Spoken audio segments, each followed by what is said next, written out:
valores espirituais que consigam chegar às mesmas conclusões lógicas e ter uma conduta moral como um homem, justamente porque ela nunca precisou fazer isso. Elas receberam todas as benesses de graça e nas civilizações antigas só era esperado que ela fosse casta e modesta. A única mulher que eu estudei, e posso dizer com propriedade que possui um alto valor espiritual, para mim, foi a Esther Vilar. Somente uma mulher com um arcabouço genuinamente intelectual poderia chegar a conclusões que ela escreveu em seu livro O Homem Domado, O Casamento é Imoral e O Sexo Poligâmico. Não imagino muitas mulheres nos dias de hoje que escreveriam livros como esses. A indulgência patológica do homem em relação à mulher tirou qualquer freio que existisse, deixando elas se entregarem aos seus desejos narcísicos mais baixos e tomarem atitudes perversas contra um homem. E isso está consolidado há mais de 800 anos. Você realmente acha que dá para consertar um negócio desses? Acha que as leis vão melhorar? Mesmo se melhorassem, como desconstruir a cultura misândrica que está praticamente enraizada no DNA do homem moderno que tem uma mentalidade tradicionalista? O ginocentrismo, assim como foi no período feudal, está presente em todas as mídias, todas as literaturas, em todas as propagandas na TV, em todos os programas, nas leis, no judiciário, tanto na Igreja Católica quanto na Protestante, nas músicas, nos feriados, nas instituições de ensino, em tudo. A única solução para toda essa merda é MGTOW. E acabou. Rejeitar toda essa porcaria secular e encontrar um propósito sem ser vassalo de mulher nenhuma, com a desculpa da responsabilidade de ser homem.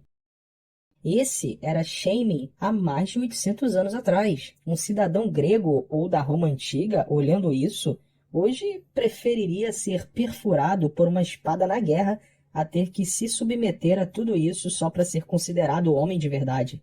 MGTOW é o único caminho e verdade para o homem moderno. E com a quinta onda feminista, sei não, cara. Dificilmente algo vai mudar a curto e médio prazo. A quinta onda vai enganar os desavisados, aqueles que eram MGTOW relutante. Podem achar que as coisas vão melhorar e aí vão voltar para a plantação, e na verdade o sistema ginocêntrico só vai dar um passo para trás para depois voltar com mais força. A única solução e opção de salvação da sociedade que vejo é o patriarcado full hard. Mas isso é utopia. O mais provável de acontecer é uma tecnocracia. Tá aí, mais um vídeo que tá para ser produzido para vocês. Enfim, tradicionalistas e feministas são tudo o que uma sociedade que quer ser saudável não precisa.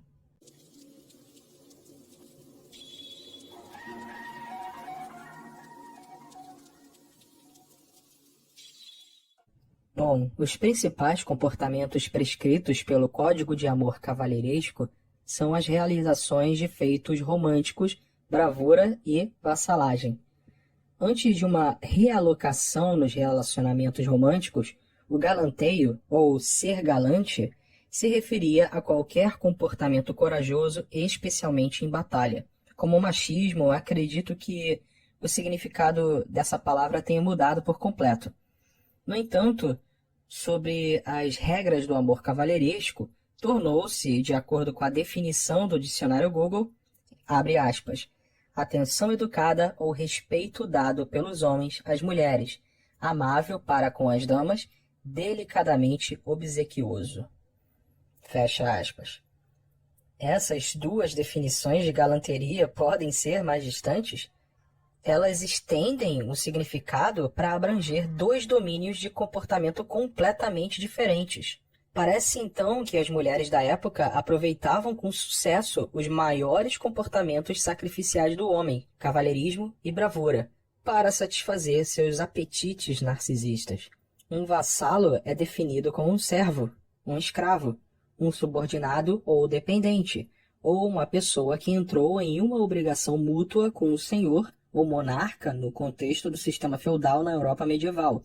As obrigações frequentemente incluíam apoio militar e proteção mútua em troca de certos privilégios, geralmente incluindo a concessão de terras mantidas como um feudo.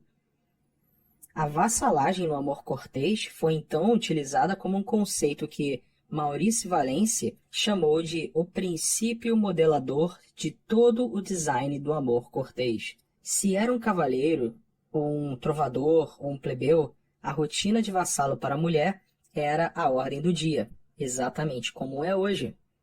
Os poetas adotaram a terminologia do feudalismo, declarando-se vassalos da dama e dirigindo-se a elas como middens, que etimologicamente não é minha senhora, e sim meu senhor, e foi tomado como bajulação padrão de uma mulher. Uma prática particularmente notável, mostrando uma adaptação do modelo feudal, envolvia o homem ajoelhado sobre um dos seus joelhos diante da mulher. Ajoelhando-se dessa maneira, ele assume a postura de um vassalo. Ele fala, prometendo a sua fé, prometendo como homem de um suzerano não oferecer seus serviços a qualquer outra pessoa. E ele ainda vai mais longe. À maneira de um servo, ele faz dela um presente de toda a sua pessoa, um mortal sendo presenteado pelo amor divino. Até hoje ouvimos esses cacoetes saindo da boca de homens que conhecemos, que já treinam a vassalagem no namoro, depois na cerimônia de atestamento de gado vassalo, conhecida como casamento, e mesmo depois do casamento, as juras precisam ser reforçadas e demonstradas todos os dias.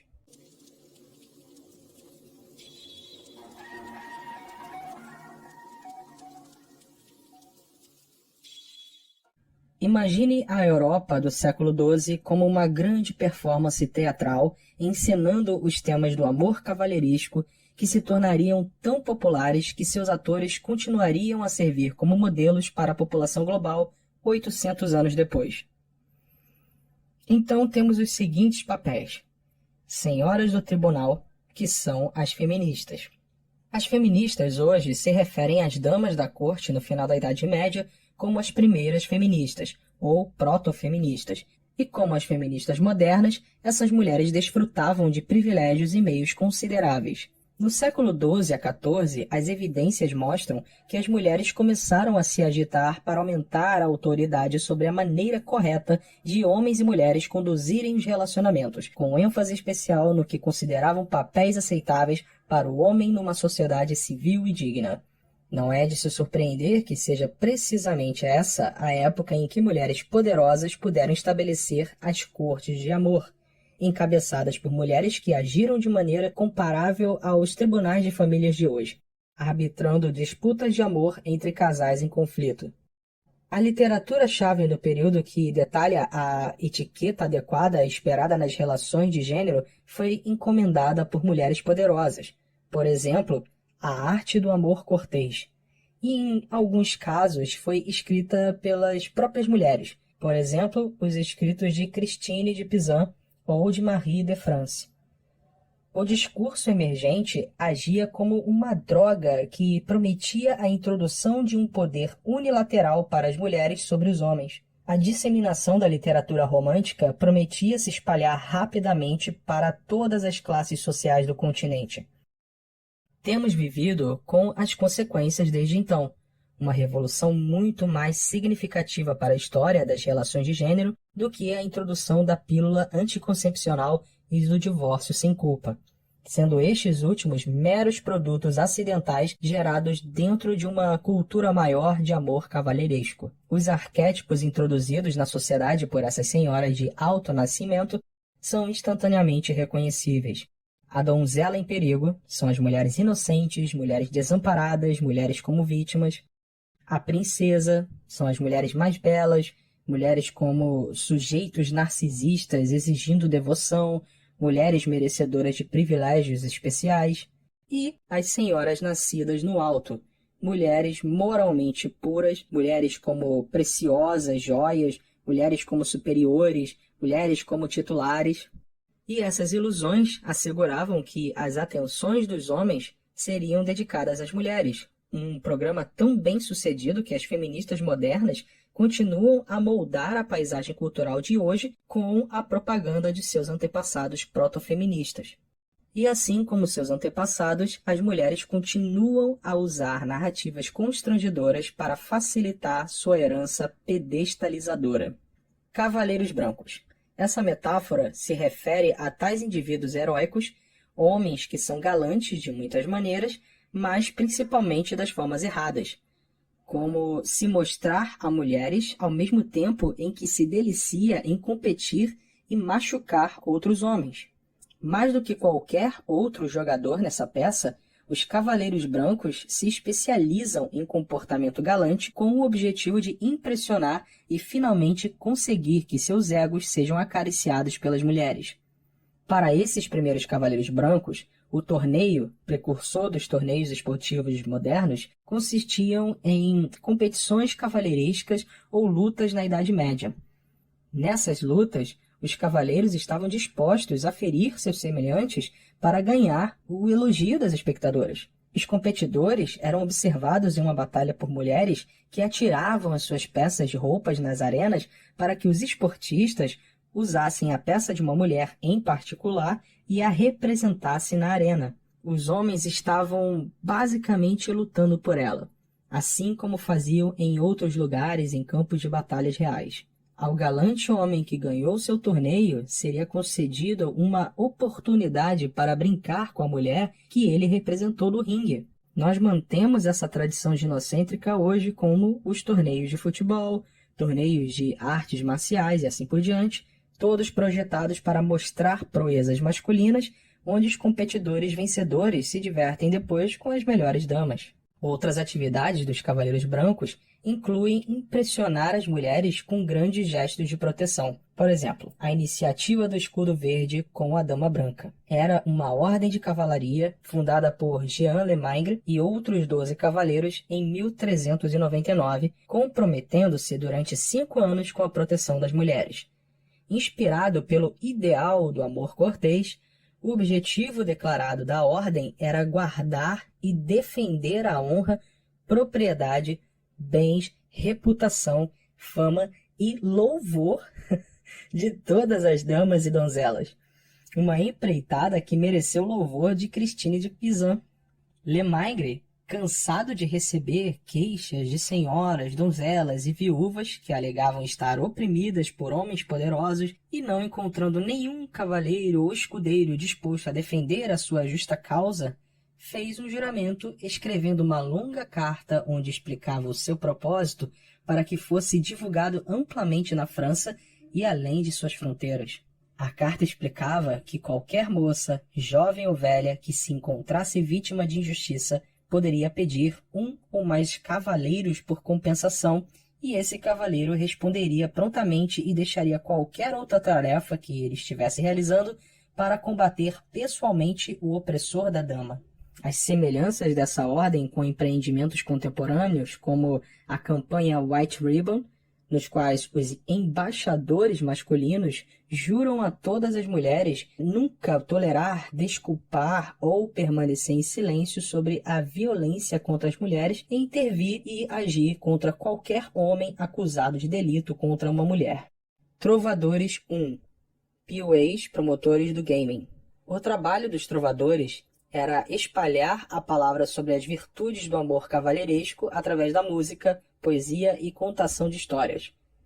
Tanto a aristocracia quanto os plebeus gostavam de ouvir histórias sobre bravura e as damas eram varridas com poemas épicos de amor, enquanto os trovadores praticavam os rituais do amor cavalheiresco. Assim como os POAs ou gamers de hoje, que escrevem e falam em louvor da vagina, os trovadores também eram compositores e promotores da arte do amor, para alcançarem a realização sexual. Eles continuam a tradição da escrita em prosa para ilustrar as muitas maneiras de lisonjear as mulheres a fim de entrar em suas calças. O jogo é uma palavra muito apropriada para essa tradição de 800 anos, com a sua proibição de linhas ensaiadas e falta de autenticidade pessoal. É um jogo roteirizado de adoração de mulheres que visa um objetivo estreito. Em essência, isso equivale a um fingimento de amor cavalheiresco para fins de manipulação, geralmente para ganhar sexo. Quando as mulheres modernas chamam esses jogadores de homens de verdade, elas podem estar muito próximas dessa marca. Enquanto eles pessoalmente pretendem rejeitar o cavalheirismo, no entanto, adotam seus princípios para alcançar o que querem. Trovadores 2. Homens pró-feministas ou manginas. Ao contrário dos trovadores mencionados que defendiam um amor voltado para a realização sexual, o trovador 2 defendia um amor mais idealizado de desejo que não se consuma na realização sexual. Em essência, esses homens mais pareciam Romeus bajuladores do que Casanova excitado. O conceito norteador para eles era chamado de amor puro. Tais homens eram particularmente prevalentes no norte da França, enquanto no sul vemos os trovadores 1, celebravam um amor mais carnal, no qual se buscavam encontros sexuais completos. Outra coisa que distinguiu os trovadores do tipo 2 do primeiro é a autenticidade. Esses homens pareciam se identificar completamente com o papel e não eram meramente jogadores. O desejo de servir as mulheres como vassalo ou talvez como escravo masoquista fazia parte do seu caráter. Pense na versão de hoje como os homens pró-feministas, que trabalham servilmente para transmitir a mensagem de seus superiores feministas, assim como esses trovadores se dedicavam à defesa do comportamento narcísico das suas damas. O papel da vassalagem se aplica aqui mais do que em qualquer outro personagem da Idade Média. Não como uma rotina meramente pretensiosa para ganhar sexo, mas sim, de fato, como uma afirmação da alma. Tem muito cara que está no celibato involuntário, não por questões genéticas, mas pela idealização das mulheres da mesma forma que esses trovadores do tipo 2 tinham.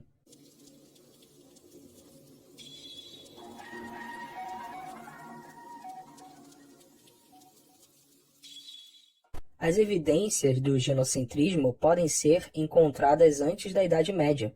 Então, o ginocentrismo teria 800 anos aproximadamente. Mas para determinar se a tese é válida, primeiro precisamos definir o que é ginocentrismo. O termo ginocentrismo tem estado em circulação desde 1800, com a definição geral sendo focada nas mulheres, preocupado com as mulheres. Adam Kostakis classifica ainda mais o ginocentrismo como, abre aspas, sacrifício masculino em benefício das mulheres e a deferência de homens para mulheres. E conclui, o ginocentrismo, seja pelo nome de honra, nobreza, cavalheirismo ou feminismo, sua essência não mudou. Permanece um dever peculiarmente masculino de ajudar as mulheres nos botes salva-vidas, enquanto os próprios homens enfrentam a morte certa e gelada. Fecha aspas. A partir dessas definições, vemos que o ginocentrismo poderia se referir a qualquer prática centrada na mulher numa sociedade, ou mesmo a um único ato ginocêntrico realizado por um indivíduo. Com esse amplo uso em mente, concluímos que a expressão cultura ginocêntrica se define como qualquer cultura que institui regras para relações de gênero que beneficiam as mulheres às custas dos homens em uma ampla gama de medidas. Na base de nossa atual forma de ginocentrismo está a prática do sacrifício masculino imposto em benefício das mulheres. Se aceitarmos essa definição, precisamos olhar para trás e fazer a seguinte pergunta sobre se os sacrifícios masculinos ao longo da história sempre foram feitos para o bem das mulheres ou, alternativamente, por causa de algum outro objetivo principal. Por exemplo, quando os homens iam morrer em grande número nas guerras, era para as mulheres ou era para o homem, o rei e o país? Se foi pelas mulheres, então podemos afirmar que isso foi resultado de uma cultura ginocêntrica intencional. Se o sacrifício não é destinado ao benefício das mulheres, mesmo que as mulheres sejam ocasionalmente beneficiárias do sacrifício masculino, então não estamos lidando com o ginocentrismo. A descartabilidade masculina, estritamente para o benefício das mulheres, vem fortemente após o advento da Revolução de Gênero do século XII na Europa, uma revolução que nos deu termos como bravura, cavalheirismo, amor cavalheiresco, cortesia, romance e assim por diante. A partir desse período, as práticas ginocêntricas cresceram exponencialmente, culminando nas exigências do feminismo de hoje. Em resumo, o ginocentrismo era, na melhor das hipóteses, um fenômeno espaçado antes da Idade Média, após o qual se tornou onipresente. Com tudo isso em mente, faz pouco sentido falar de cultura ginocêntrica a partir da Revolução Industrial há apenas 200 anos atrás, ou 100 ou 30 anos atrás, ou de ter 2 milhões de anos, como alguns argumentariam. Nós não estamos simplesmente lutando com 2 milhões de anos de programação genética. Nosso inimigo, culturalmente construído, é muito, muito mais simples de identificar e as evidências históricas são fortes.